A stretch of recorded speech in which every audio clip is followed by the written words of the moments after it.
the Relevant Podcast.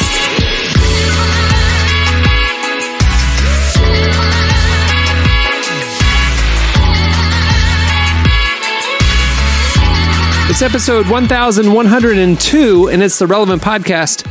Here in Orlando, I'm your host, Cameron Strang. You may be wondering, where was episode 1101? Well, the answer is, dear listener, in the 11th hour, there was a major technical issue, and that episode is pretty much lost to the hard drives up in heaven. So, sadly, we missed Tuesday's show, but here we're back with 1102, and we'll make up for it. It'll be especially good. All right. Like I said, I'm Cameron, and joining me from Loverland, Virginia, it's Jesse Carey. Hello, hello. From Nashville, Tennessee, our managing editor, downtown Emily Brown. Hey, y'all. Derek is out this week, so accepting the moniker of artist, producer, mogul is our newest cast member from LA, right. Marty. Marty, what's going on? I don't know why I said my name again. All right, let's go. Marty, you're doing a great job. Marty in the house. House. Marty, I think you should reply to yourself in the third person. You know? Just to see Marty in the house? To be one of those. Always like a villain off of like James Bond. Like Goldfinger says no, like one of those. Yeah. Just give it a shot. Yeah, no one would look at you weird. Maybe it could work. Like it. I do sometimes.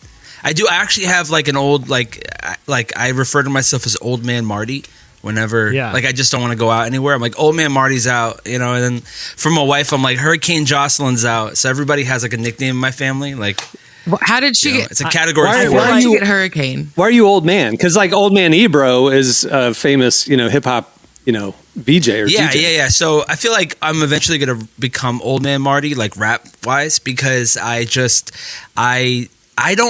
never enjoyed being in my 20s. I just thought 20s they were okay. But now that I'm in my 30s, I'm 35, like 30s are so awesome. And like my body's normal. I don't have my hormones going crazy. I have adult money. I have, like things change in your 30s. The best years of your life in your 30s. When you're 20s, you don't know what is going on. So I prefer being in my 30s. I don't want to be 25 again. I just can't do it. I also think like when a personality transcends a certain level, they can get away with calling themselves, just like calling themselves by the third person. Like you see it like an athlete, like Floyd Mayweather calls himself Floyd. Yeah, exactly. Yeah. Floyd Mayweather isn't taking the fight because Floyd Mayweather doesn't like that kind of fight. I feel like if you just own it, people will accept it, and they will put you in that elite category. Marty's clearly in the elite category. I'm not that cool, but I will be using Old Man Marty. I'm just saying it now. I feel like in case somebody uses it, so we could just have this record. I could sue them later. Really, I just need to get that out. Yeah. You've established it. Like it's like mailing something early because when you mail it, it becomes copywritten. So you just it's one of those. Speaking of elite level celebrity, there was recently the VMAs were on, and a few days ago. I want to talk about this for a couple of reasons. One, I didn't realize the VMAs were still a thing. Like, because every time I've happened to go by, is that all MTV does? Is just produce this and ridiculousness? It's funny because I think for the last few years, truly no one's cared about the VMAs to the point where the fact that it was on a Tuesday night kind of seems like MTV was like, I guess we got to keep this going. But it was actually pretty good. Like, it was shocking how it was pretty good. Like, I'm actually keeping up with this. This is fun. It was pretty good. So I don't know what they did. Taylor Swift showed up, right? Like Taylor, she didn't have to. When she shows up, it made it a big deal. Like, everyone was kind of excited. Like, okay, Ice Spice is here. Like, who cares? But when she showed up, she makes it legitimate. So I will say that when I saw Taylor Swift, I was like, this makes the show legitimate. She's physically here. Well, it's funny too because it's like, no offense to the VMAs, but you won a VMA, cool. Like, it's just not like a bragging. It's something we can brag about. So it is funny that Taylor showed up. Lil Wayne did an old song when he performed, right? Like Lil Wayne did old songs from 5 years ago. Nicki did Itty Bitty Piggy. I was excited. Yeah, but maybe this is just a cultural blind spot, but I grew up on MTV, like when the VMAs, because like to your point, Emily, like winning the award was never that big a deal. It was just a big party, right? Just like the Video Music Awards, right? And there was always those shocking moments where somebody would kiss somebody or somebody, whatever. It was just that it was basically like a raunchy version of like the Nickelodeon Kids Choice Awards. Yeah, you know what I mean? Like that was essentially what it was. You might as well be sliming really people oddly up there. correct. It's kind of fun. Okay, I have a very hot take. It's like so hot off the press that it's probably going to get us in trouble if I say this out loud. Can I say this? Can I say this, Cam? Say it. Yeah, I think Doja Cat is awesome. I love her. I know that every Christian rapper, every Christian artist, like she's so demonic. Dude, that first off, the beat for Demons is very fire. I think she's the best female rapper, and I think from an artist level, she's incredible. I think she's actually, from an artist perspective. Now, the content is sketchy. It's all demons and weird. It's take that part out. But dude, she performed at the VMAs and she killed it. Even though she looked crazy, she killed it. The people behind her look like Carrie. They're all covered in blood. And Carrie does that little thing and the thing falls on her head. So, but I thought she killed it. I thought all the performers were good. I thought Lil Wayne was out of place. Like, why is he performing a song from 2018? But whatever. I thought it was a good show. I halfway through it though, I did fall asleep. I'm not gonna lie. It was very long, like way too long. It was very long. They really should have. And Nikki's gonna win. Nikki's gonna win, and because she's hosting it, she's gonna win best rap. It's gonna happen. I literally followed along on social media, but have no ability. I realized I have no ability to watch it. I don't have cable, so it's it went on any of the streaming. I have cable, and I still had to wait until 3 hours later to watch it, which was even weirder. Because I'm on the West Coast, they made me wait for the West Coast time for it, even though all the clips were out and it was on TV already. It's kind of weird. That's funny. I still have questions though. How many people work at MTV, and do they just play on this all year? I think that's all they do. And plan this is all they do. They're doing the Jersey Shore Family Vacation reunion. That's been going on for a couple seasons, where they brought back ridiculousness. Yeah, that's right. They're just doing the old shows. That's all they have. That in Jersey. Yeah. Yeah, so literally the 7 people who work at MTV right now organized the challenge, which is like a 6-week run. I think that moved over to VH1 actually. I think the challenge. I think I've seen it in prime time. It's on Hulu CBS. now. Everything got moved to other stations, but they still own it. But I mean, the 7-8 people that work there, do they just 7 or 8 people. Do they just schedule the order of reruns of ridiculousness? Yeah, and then plan the VMAs once a year. Once a year. I don't know if they do the Video Music Awards, but I do feel listen, even if they moved into the streaming era. Back in the day when they had TRL, which was a live music countdown of basically the top 10 songs in the country, and you could, I can't remember the construct if you could vote or the vote didn't really even matter. Carson Daly, but they would have pop stars and celebrities just pop in and create drama. There was often drama, Always. And they would kind of. That show was made for the social media era. It was. There's no reason. If there was a TRL that streamed every afternoon. That's what I'm saying. If there was a version of that show that streamed live from Times Square every afternoon at 4:30, 5 o'clock, right, where you had just pop stars and celebrities coming in to promote whatever and, kind of dust up a little drama here and there and then play some music videos and just streamed it on Twitter or X or whatever platform, I'm telling you, people would watch and people would comment and vote right there. It was made for this era. It was before its time. MTV's really missing out on something Jesse. here. You're a prophet. MTV had TRL, and at the same time, BET had 106 in Park, and 106 in Park is coming back. They announced that they're bringing it back. So it's bring back TRL. They always find somebody, but they're basically doing what's in and out of culture. They got in trouble, a sex problem over there, but then they came back later on, and they're like, "Oh, let's resurrect their career with this." They were doing bad stuff and got sued, but now they're over here. That's the people they choose. Dancing with the Stars level of celebrity is who's going to host. Looking to revitalize a career. I'll be honest. Before you said all of that, my thought was, like what's Nick Cannon doing? Just he seems like the He could do it. I think he's got his hands full. He's the black Ryan Seacrest. He does just as much. 40 jobs. Like they both own all of media. Like they're both. Does Ryan Seacrest have an army of children? That's the only thing. He doesn't have 12 kids named Nick as well. So that's the issue. Like actually, one of Nick Cannon's kids' name is Powerful Queen, and I love that. I think it's so fun. It's named after his wife's IG handle. So that's just crazy. Can you imagine being at the DMV and they call your name Powerful Queen Cannon? Powerful Queen. I love it. I love it. I think it's great. All right, well, we have a great show in store for you today. Coming up later, we talked to Cory Asbury. He releases a brand new album today. So, of course, he kicks it off here on the show. We have your feedback at the end of the show as well, but stay tuned. Up next, it's Relevant Buzz.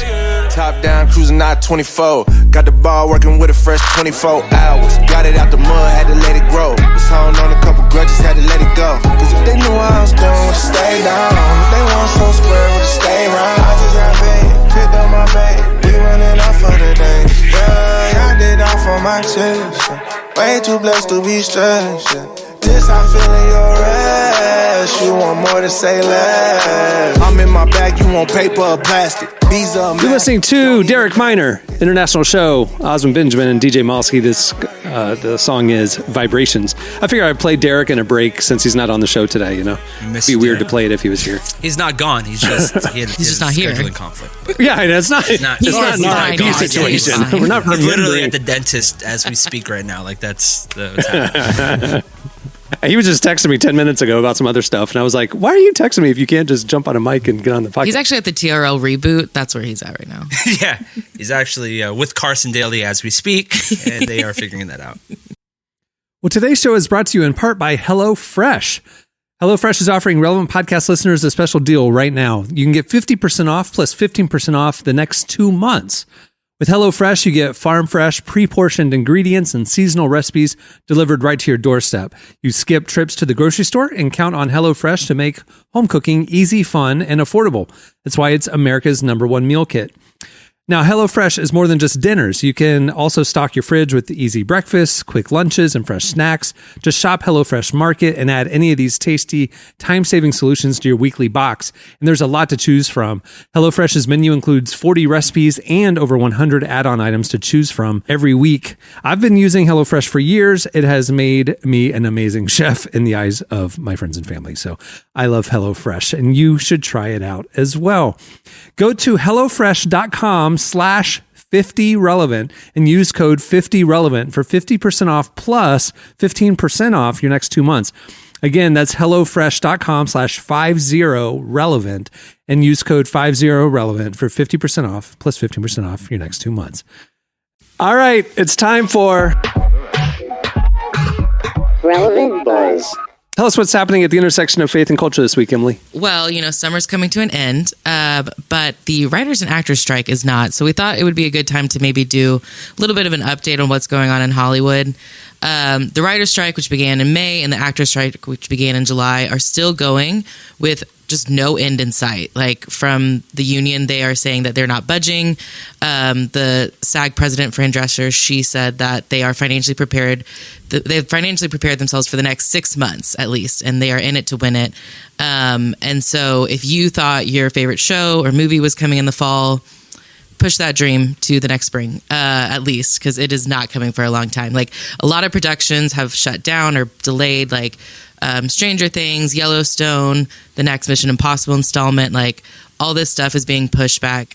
Oh no, not the next Mission Impossible. I know. Well, should we? Dead Reckoning Part 2? No. Do we need to take a moment of silence to kind of grieve? But like no network shows are going to be.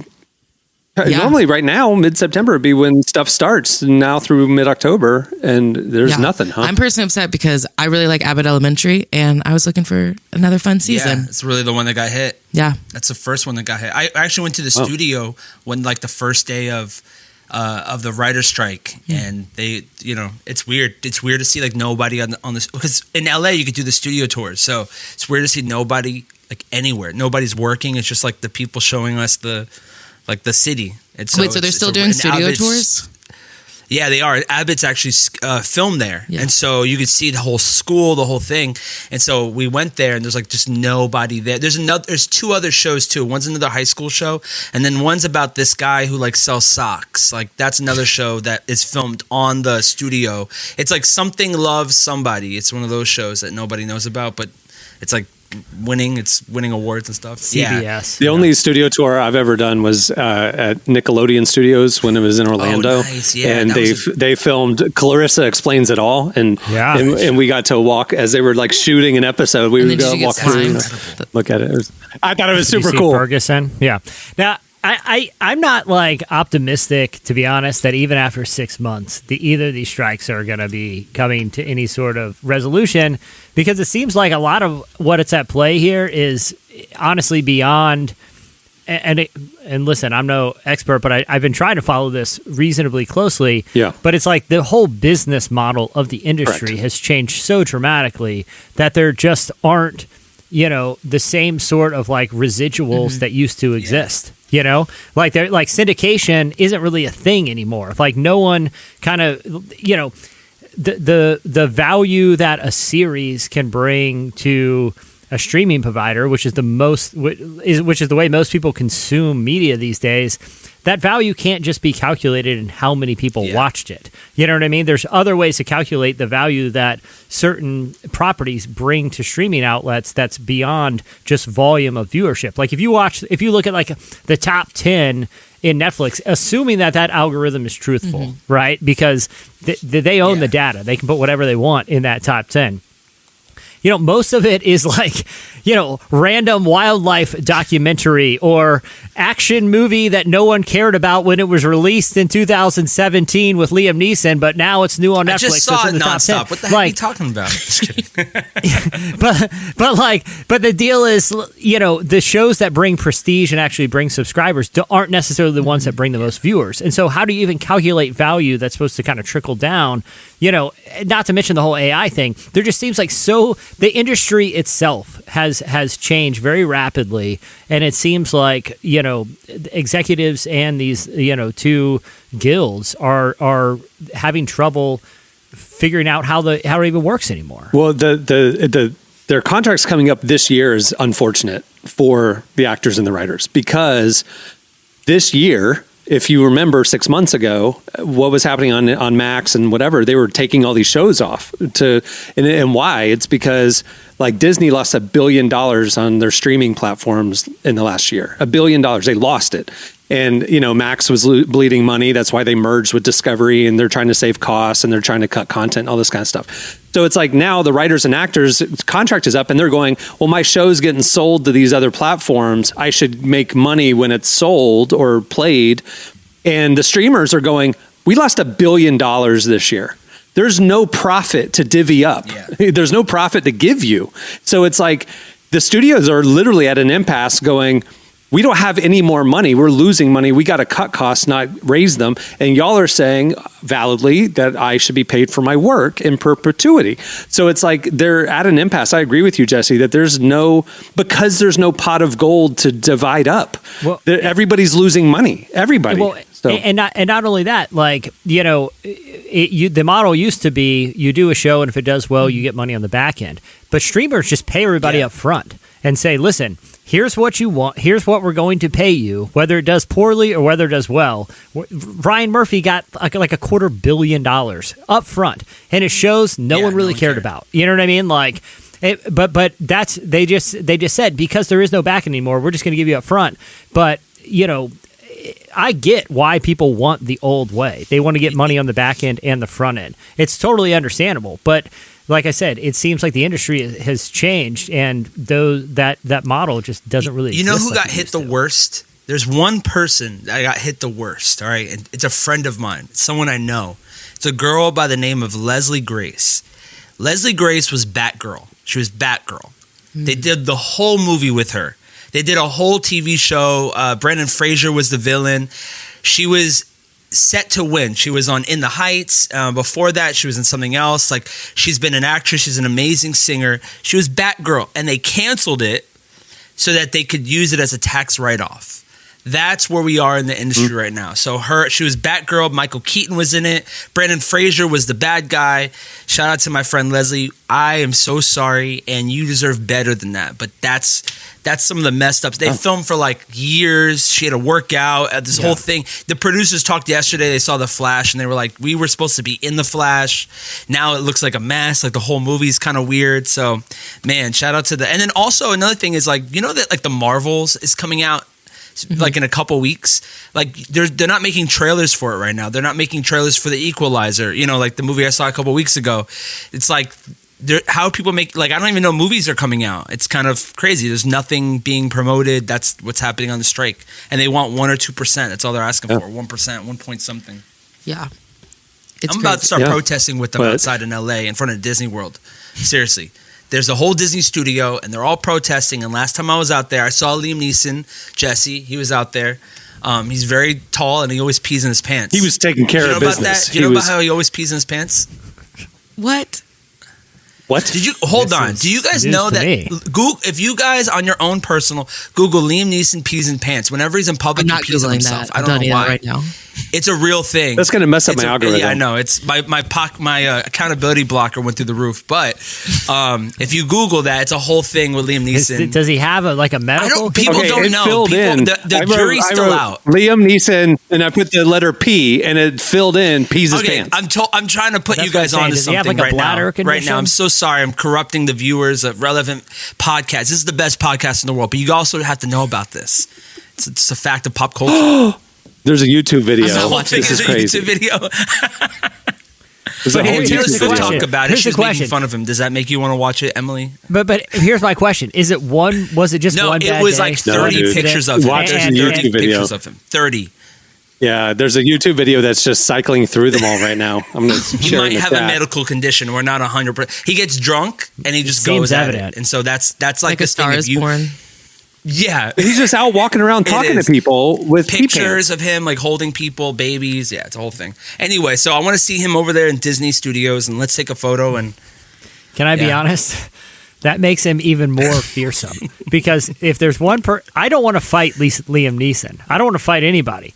I'll tell you who I definitely don't want to fight. Someone with soiled pants. And doesn't care about it. Like, that makes them even more fearsome. He doesn't care. Look at these pictures. He's just walking around in broad daylight. This is our clip that if we cut this really quick, we'd go viral really quick, because I think people need to know about this. They don't know about this. It's a mess. Can I be honest? I'm kind of more curious about the YouTuber who has been consistently posting videos in addition to this Liam Neeson pees his pants that are seemingly unconnected by anything. Like, he has a compilation from 7 years ago of Liam Neeson peeing his pants. Yes. But up until 7 months ago, he's been pretty consistently posting completely random videos on YouTube. We have Rally Drift compilation. Weird. It's a weird one. We have Donald Fagen killed by gorillas. Now this. Apparently a news story about someone who was killed by gorillas 3 years ago. That appears to be ripped from the Now This channel. We have Peter Griffin, Funny Trip, which is only 14 seconds long. Like, it doesn't seem like clickbaity enough that it's just someone regurgitating videos, because it seems like almost no effort was put into any of these titles. AI made it almost. They're most... Yeah, it is like AI made it. But again, he's been doing this for over a decade. The Liam Neeson pee his pants compilation is just one of many seemingly completely unconnected videos. Yeah, and it's also behind the Gambler song. It's behind Kenny Rogers' The Gambler song, so that makes it even more random. No, it's Pete Townsend's Let My Love Open the Door. TV themes with legendary burrito, married with children. That was one of the videos He's got more views than I do. His caption says, "Rest in peas." The worst part about this video, Cam, is that there's more photos that I've seen. Like, this is just there's so much more. Like, these aren't even the ones that I've seen. Like, these are new. Okay. So what's the latest on the strike, Emily? Hold on. Speaking of the strike. This YouTuber's bio on their site for About is simply the words, "My dad died." Oh my God. Goodness. It's Very odd. Yeah, that's more. This is more interesting to me than the Liam Neeson thing. Okay, sorry, Emily. Yeah, bringing it back to the strike, we do have one update that things are somewhat moving forward. Not necessarily with the strike, but this week it was announced that daytime talk shows, specifically Drew Barrymore, she was kind of the first one to say it. She's going to be coming back with their show, and there's a lot of daytime television that's coming back. And obviously a lot of the strike is upset about it because, you know, like they're hoping to hold out to get money and stuff. But no, Drew said that they're moving forward. It's not just Drew. It's like there's 7 shows. But a bunch, except for Kelly Clarkson. I do want to clarify that. My girl's holding strong. But it is interesting because Drew said that she was still going to be compliant and not talk about films or shows with actors that come on. So I just want to know, what is the talk show going to talk about? Because if you're not going to talk about movies or shows, what's going on? Well, and two, the crazy thing we were talking yesterday is like, okay, if 1 or 2 shows, like Live with Kelly never went off air. They don't use union writers, so they've been broadcasting this whole time. I think the Talk did too, or something like that. Maybe The View. Yeah. But now all these other talk shows are all coming back. They're all like debuting next week, and I'm sitting there going, what celebrities? They don't have anything to promote. So all those interview segments kind of evaporate. I mean, it's like 7 shows filling an hour a day or 2 hours a day. So think about it. They have to do other stuff like segments, like cooking demonstrations, things that you need writers for. Yeah, so it's like, because I don't have the interviews, what do you do? Here's my take. Yeah. Good. Like, make them more like podcasts, not like, all right, here we got Tom Cruise on the show talking about Mission Impossible. Hey, listen, you're not going to believe what happened to him at the airport. Funny story with his luggage. Go ahead, Tom. Tell it. You know what I mean? Like these manufactured things that lead into, now let's see a clip.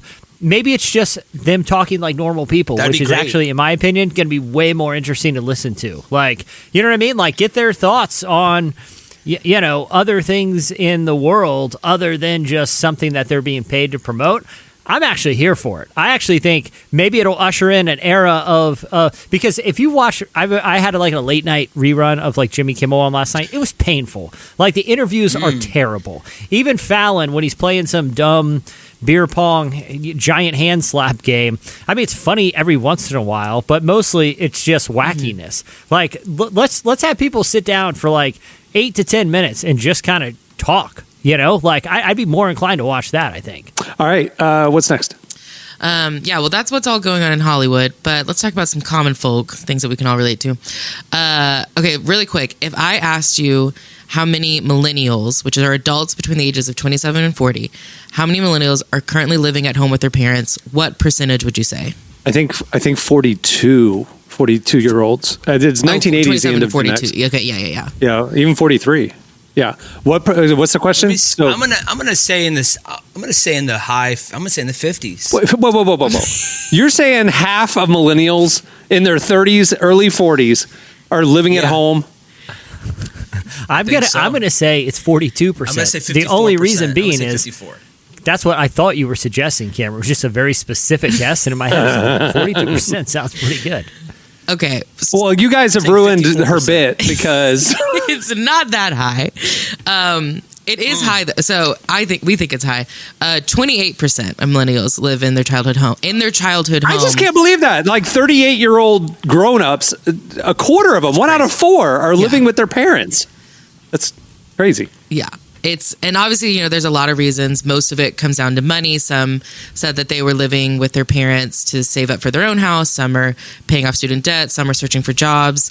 Some of it's just like convenience. They have a lot of kids and their parents are helping them out. But what's interesting is 85% of people surveyed said that there's like nothing wrong with living with your parents, but still 30% were embarrassed about it. I feel sad for them. There's no reason to be. I wouldn't be embarrassed. I think that's amazing. You don't have to pay bills. Yeah, that's what I'm saying. Like, look at like Europe and the Mediterranean. They have like 6 generations in one house. They just never move. That's the family house. Yeah, like that's where you grew up. That's where your kids are going to grow up. That's just how it is. I don't think there's anything wrong with it. In fact, when I was moving houses one time, between houses, I had to move in with my parents for a couple months. I'm not going to lie, it was awesome. I didn't worry about anything. Like, you know, I wasn't going to break their rules. I wanted to go to bed early. I had work the next day. It wasn't like when I was a kid. It was great. I love meatloaf. There was a pantry full of snacks. My mom was making dinner. I had full-time babysitters, whatever I want for my kids. That's incredible. My dad was always written cool movies and stuff. Like, it was great. I get it. There's no shame, man. If you live at home, Dude, man. There is no shame. I want people to know that. You could listen, being at your parents' house, it's not easy to do, so I don't want to make a joke of it because some people, like, you know, that it's a sensitive subject. I get it. But, dude, just embrace it. Who cares? I mean, like, embrace it. I mean, I get it. Everything is so expensive right now. Everything is crazy. Everything in life that's life. It's hard. But you know what? A lot of people in California, they live with their family, and then they get the leg up, and then they buy it. So, like, in the neighborhoods here, families will move in, so you have like two families living together. Eventually, one will work, then buy the next house. And so, like, whole neighborhoods in California are owned by families that literally will, like, sponsor a family and give them the next house. And so, yeah, that's a big thing out here, especially in the Asian community and the I would and the sneak Latin things community. on the grocery list just to see, just to push it. Hey, Mom, are you going to the grocery store? I was thinking maybe Cocoa Puffs, Yeah. you know, and like it was just like stuff. I'm not going to go buy that on my own, but if my My parents are paying if for I'm it. under their roof, I might as well shoot my shot here. Yeah. I will say, so I was in Dallas mom a goes few to weeks Trader ago, Joe's. and I was telling a friend, like, I was excited to go home, see my family. I did say out loud, I'm also excited because I don't have to buy groceries for the week, and my mom's going to buy really good groceries. And she did. And even, I didn't even tell her, she bought me my favorite snack when she went, like, after because I surprised them. So, like, once she knew I was there, she went out and got my favorite snacks, and I was like, why don't I come home more often? Like, this is actually really enjoyable. You're right. It is different as an adult. Cook your favorite foods. Yeah. Cook your favorite foods. You know, like, that's awesome. It's there's not a lot of downside. Yeah. It is just, No electricity. You don't pay for I electricity. think it's just interesting because I try to think about, like, how many people do I know that are living with their family, and, like, saying 1 in 4 millennials, that seems high, but you're like, I mean, yeah, doesn't seem to be a downside. So what we're saying is, don't pursue anything. Go move back in with your parents. Life's better. Don't pursue anything? I don't know. Just was live. like, Live your life. But because the other side of the coin, sorry, and I'll stop ranting. But the other side of the coin is like that. There was a woman this week who, I think she was 29 years old, and she was posting about her Saturday afternoon Yes. as like a single 20-something that didn't have kids, and she was just having kind of a breezy afternoon. She went out to Taylor Swift the night before. She was going to hang out and Beyonce, make food, and Beyonce concert. She was going to make some sort of sushi rolls and watch and run back some Netflix, and all these people were giving her such a hard time. And in my mind, and it just brought it up when Marty, you kind of said offhandedly, like, hang out and do nothing, and all these, it was particularly like kind of angry, kind of conservative leading people, like, this is what's wrong with young people today. They aren't out starting and I'm like, if only there was one other example of someone who at 29 years old hadn't really started their gig yet, didn't have his own place, and had no kids and really no romantic prospects, and mostly spent time just hanging out with 12 of his buds. I wish there was just an example of one person like Come that on, Jesse. where we could point to show that maybe this isn't so bad. You know what I'm saying? You're Like- talking about Elon Musk, right? yeah, exactly. Jesse, that's the most, like, youth pastor you've ever sounded, but I love it. But it was true. you It was did. true. Like, everyone's like You did sound giving youth-pastory. this young woman such a hard time when I'm like, Jesus didn't even start his ministry till 30. He didn't even start it. Yeah. Like, it was so unnotable that the writers of the Bible, who wrote genealogies for chapters at a time, didn't even make one note about what he was doing in his 20s because it probably wasn't all that exciting. Yeah. You know what I mean? He was just, Sorry, ran over. no, that's the right rant we need Have to be grace having. on yourself, 20-something. Yeah. Give yourself some grace, man. Exactly. All right. What's the last thing, Emily? Last thing we want to end it on is Sufjan Stevens. He has a new album coming out in October, and so he's been dropping a few songs, and he just put out a new song this week called Will Anybody Ever Love Me? We have a sip of it right now. Watch me now, anoint me with that golden blade. Take me to the final wooden stage. Burn my body, celebrate the afterglow. Wash away the summer sins I made.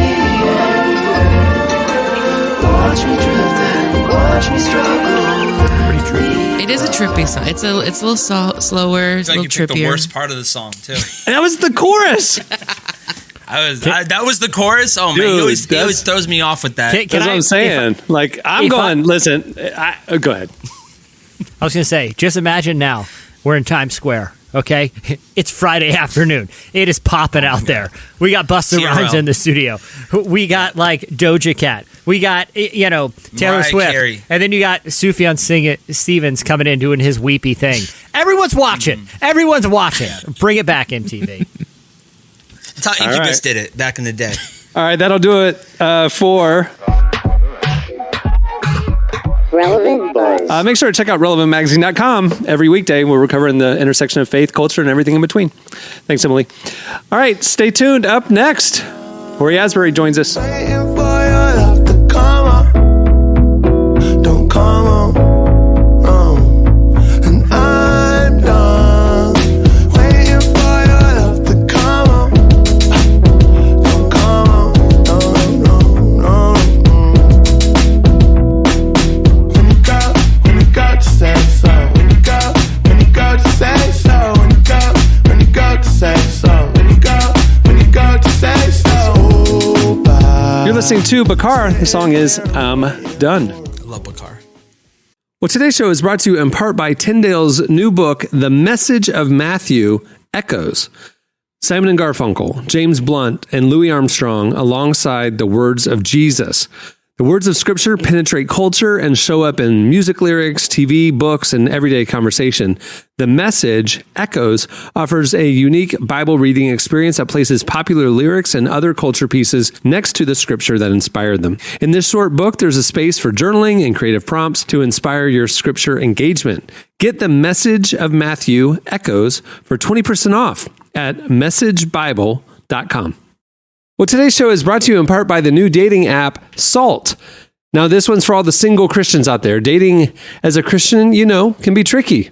You don't want to ask out everyone at church. Your friends don't want to play matchmaker, and you certainly don't want to jump onto any old dating app where you don't know people's values and intentions.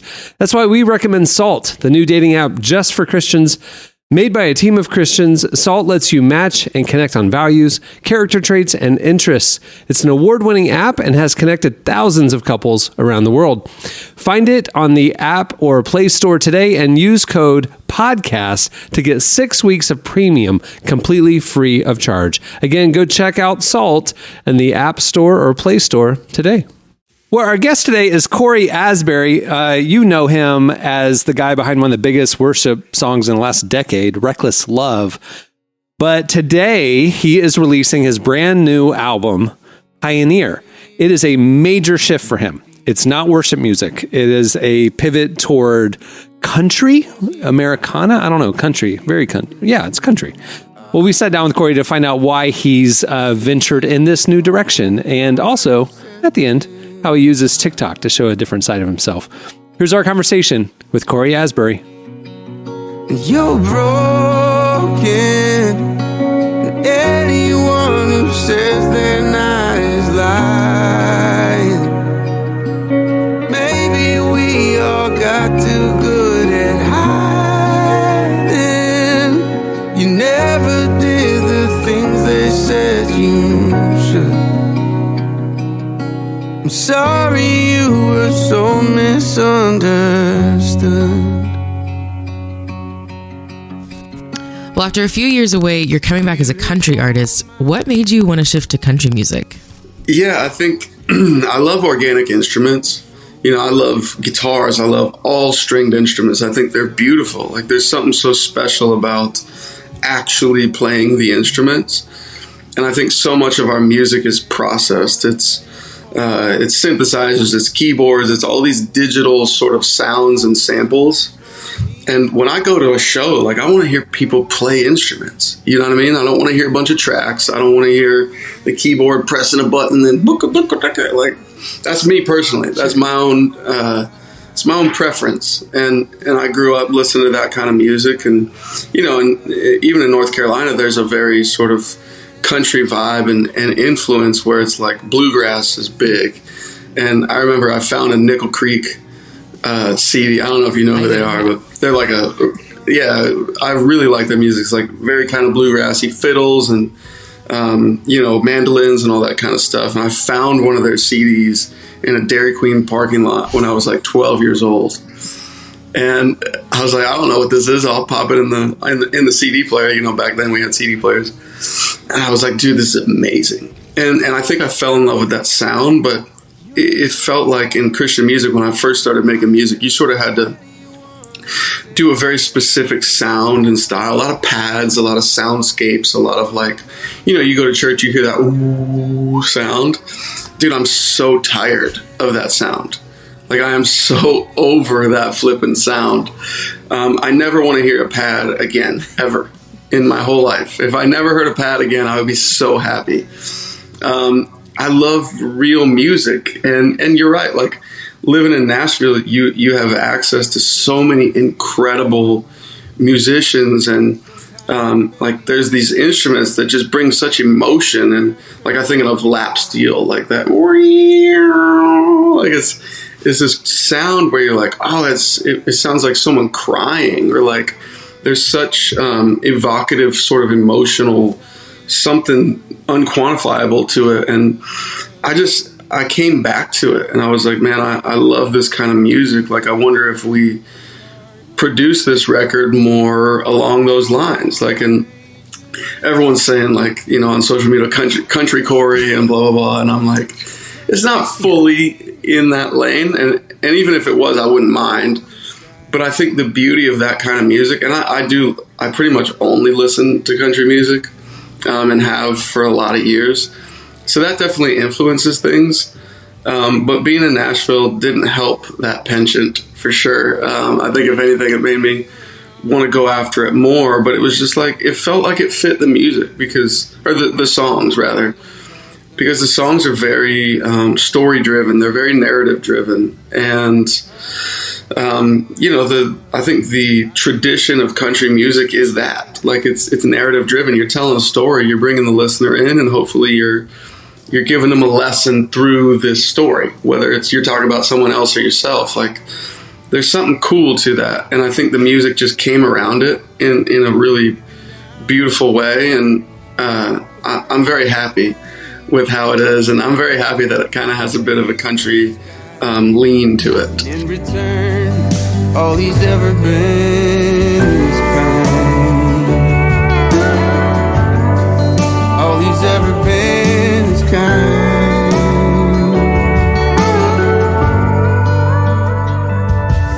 And I know I wasn't there, but when I look up at Yeah, I have seen people call you Country Cory, which I think is funny. But I do think that when people think of country, I know country enough to know that there's kind of, even within country, there's almost different sounds and genres. Like you mentioned bluegrass. But you could also have, there's more like a singer-songwriter, there's more pop, like different sounds. Mm-hmm. What would, if you had to define like the sound on the album, how would you describe like the country influence? That's so tough. Like, it's very singer-songwriter with a country Americana lean is what I would say. And that's tough, because then you feel like you're stuck in a certain thing. And like, yeah, it's not so much like straight down the middle country as it would be like, it's definitely more singer-songwriter-y-ish, if you will. But yeah, with some country leaning elements, with some pedal steel, with some of that kind of stuff incorporated. And yeah, to me, country is just like, it's the tradition of songwriting. And I think what's happened lately is like, you've got your like bro country, where it's like, let's just talk about trucks and beer and like throw a couple of little fiddles in there or something, and oh, it's country now. I'm like, that ain't country music. Like, you don't know, like, that ain't country music. And I might get hated on for that, but whatever, it doesn't matter. You get what I'm saying? Like, there's country, and then there's like kind of broed out beer truck country music that I'm like, dude, that's not it. And every single road I take leads right back to this place. Only Jesus for my pain. And every time I tried to run, His kindness called my name. You'd think that I'd have learned by now, only Jesus for my pain. Only Jesus knows the questions, the things I'm scared to say. Only Jesus holds the answers to the troubles I can't face. And every single road I take leads right back to this place. Only Jesus for my pain. I do very briefly want to go back to something we mentioned, which was social media, because I gotta say I love your TikToks. I think they're very funny, and it seems like you're having a lot of fun with them.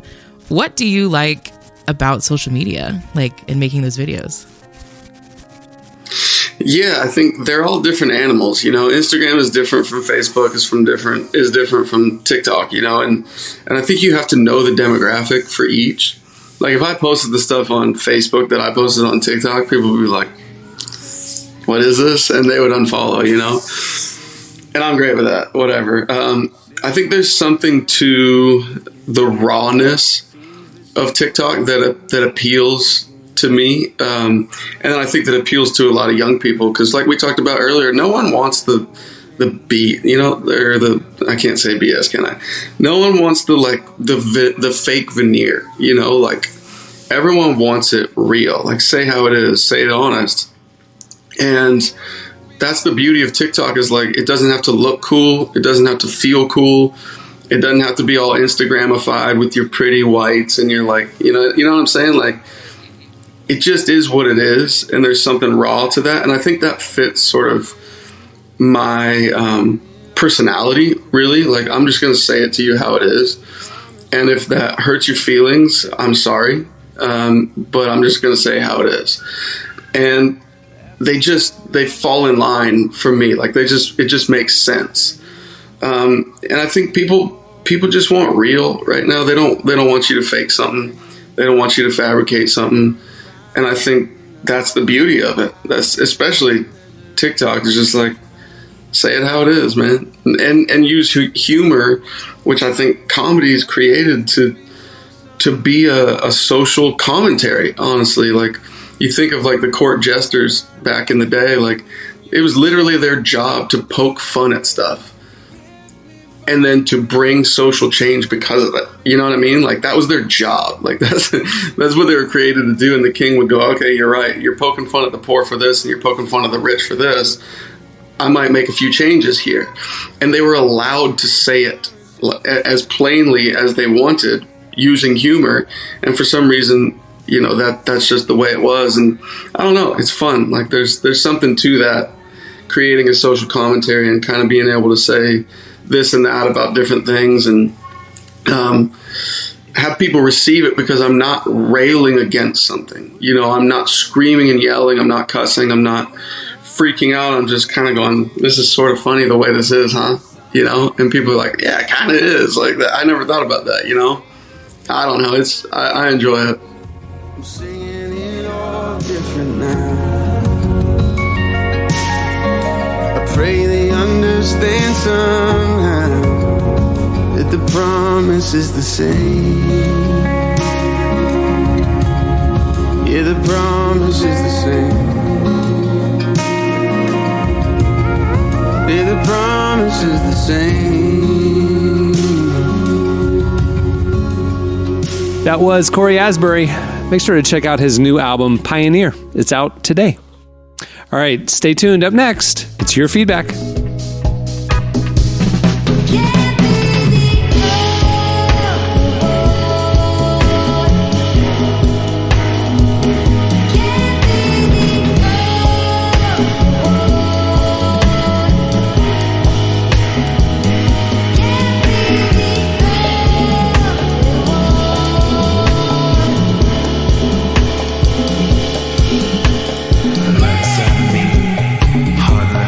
You're listening to Turnstile, Bad Bad Not Good, and Blood Orange. The song is Alien Love Call.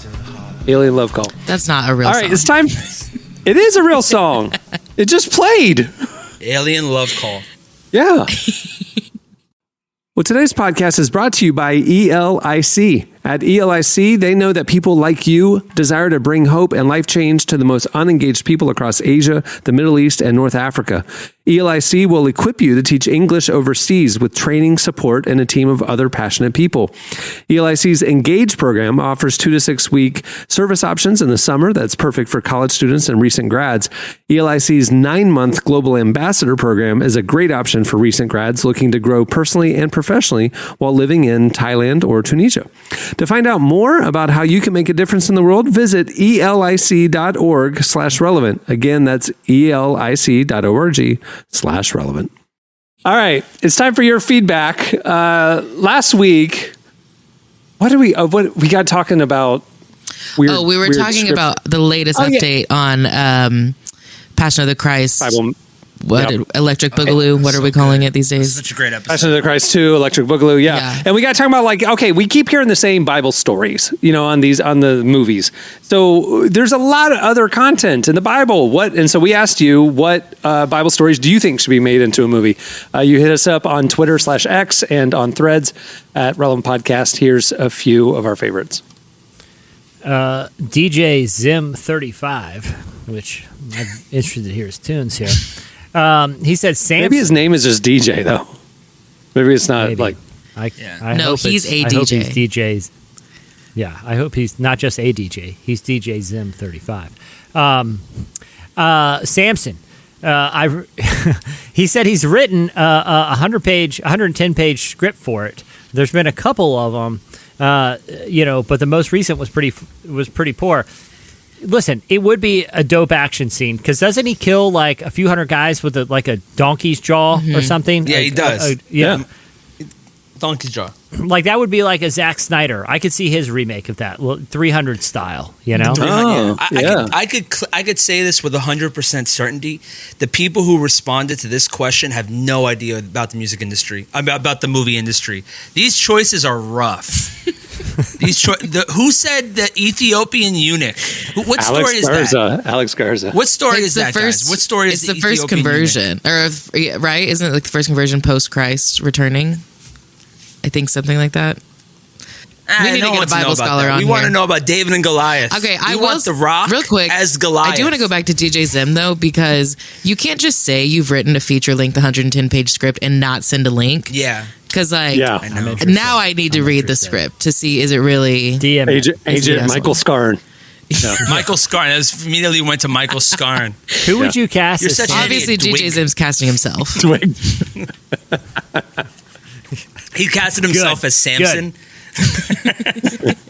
I'm here for it.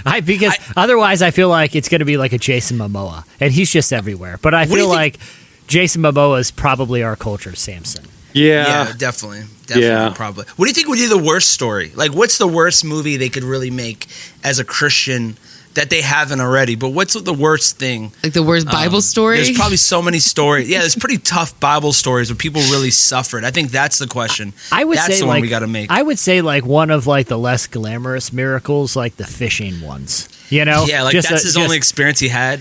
He had a great. I don't know that Jesus. I know about the fishing. He duplicated the. I'm surprised no one did one of the old prophets, which I always get them mixed up. But the one that sent the bear to attack the kids. Which one is that? Is that Elijah or Elisha? Elijah. Yeah, Elijah, okay. Right? Yeah, because he got made fun of for being bald. That's a great one. We already had Cocaine Bear, so that's a short film. Cocaine Bear, just make it Christian. That's kind of what we're doing. A prequel to Cocaine Bear. MTV short. It's MTV short though. It's kind of like it. Yeah. What Douglas King said, Esther. I thought there was a couple Esther movies. There is. Maybe I'm wrong. It's supposed to be good. Yeah.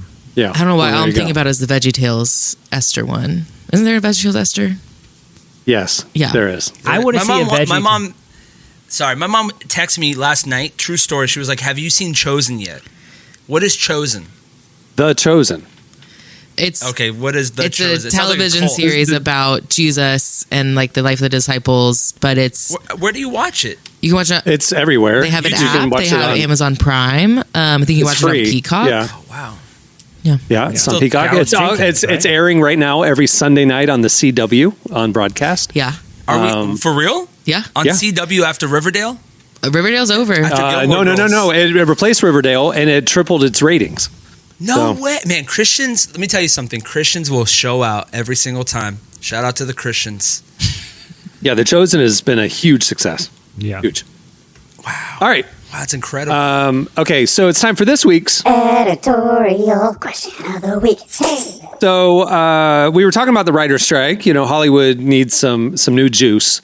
And we were talking about TRL. And it got us thinking, what other shows, we've asked this in the past, but what shows from our childhood, what shows from the past do you think should be brought back, rebooted, updated?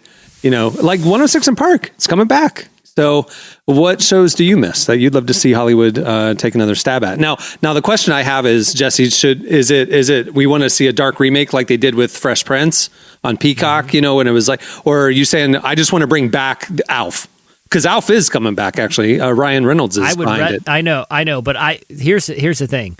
They should have made Alf dark and scary and not because the reason people watch, I think the maker, and I haven't watched the Fresh Prince reboot. I know it's a pretty good story of the person who made a trailer, but it's like the reason people watch Fresh Prince of Bel-Air is because they had the most charming, funny personality on TV lead the show. Like no one was watching for the plot about Carlton getting bullied in the basketball locker room and Will and Jazzy Jeff coming to show he's actually cool or what. No one's watching for that, right? They're watching because Will Smith was hilarious, right? Mm-hmm. Like that was the reason. So I kind of feel like they lost the plot of it. However, Alf, if you think about this, a family is harboring like an alien that eats pets and that they are afraid of exposing because the family could be in danger. Listen, we're a peak alien right now. They are really missing an opportunity to do something creepy with Alf. It doesn't need to be a comedy. It's no laughing matter anymore, okay?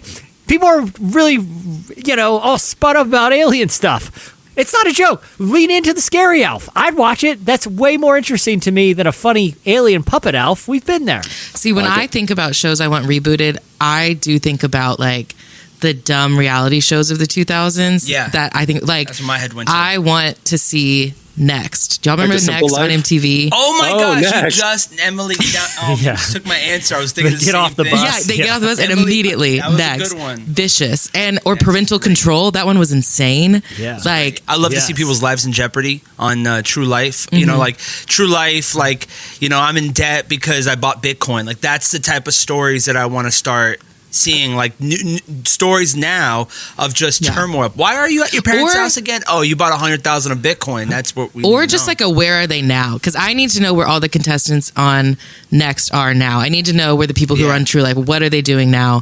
That's what I need. Cribs. Do they still own the crib? Who owns that crib now?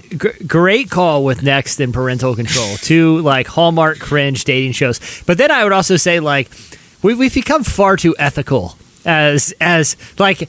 Remember, like Joe Millionaire, where it was a dating show. The whole construct. I mean, I love that. Hey, okay, but there's shows like Joe or Dating something? Prince Harry or whatever, one. where it's like that's what I'm saying. Like, bring back the unethical dating shows. No one's making you watch them.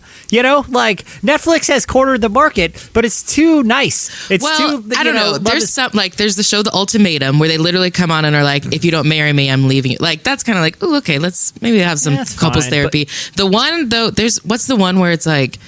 They have the masks on, or like they're dressed as like furries or something like that. Like, that was a good show. The animal one. Yeah, like so it's like that, and people were like trashing it, being like, "That's so weird," and I'm like, "No, that's what I want." Like, I want like insane people who are like, "I'm willing to do anything for love, even embarrass the crap out of myself." That's what I want.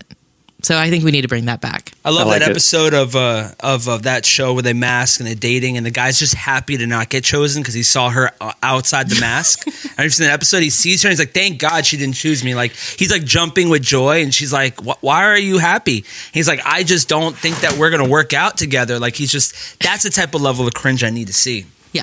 All right. Hit us up on Twitter /X at Relevant Podcast and tell us your show recommendations that you want to see come back. We'll read our favorites on next week's show. Well, before we wrap things up, I want to thank Cory Asbury for joining us today. Make sure to check out his new album, Pioneer. Came out today. Also, follow him on TikTok. It's a good follow. It's a lot of fun. A couple updates. make sure to go check out our summer issue of Relevant. I know summer's wrapping up, so is the issue.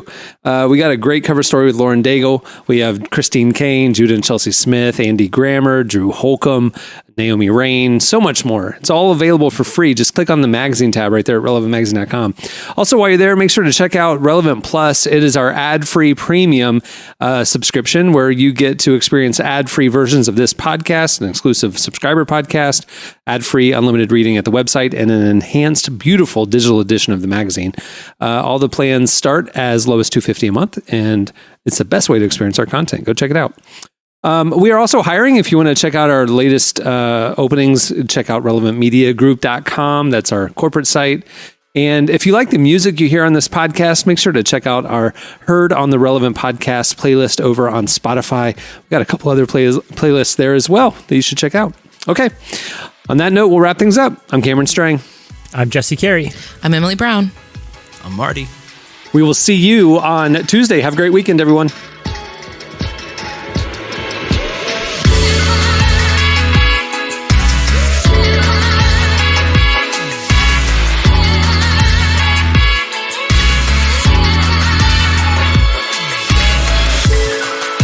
Thanks for listening to the Relevant Podcast. Check out our features, interviews, and news updates every day at relevantmagazine.com. And make sure to follow Relevant on Facebook, Twitter, and Instagram for the latest. For more great podcasts, browse the shows on the Relevant Podcast Network, which you can find at our site. And while you're there, don't miss the all-new era of Relevant Magazine.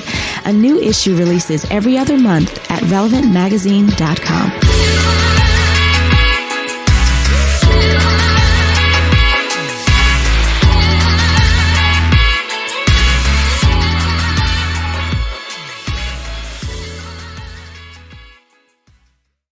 Let's have people sit down for like 8 to 10 minutes and just kind of talk. Relevant Podcast Network.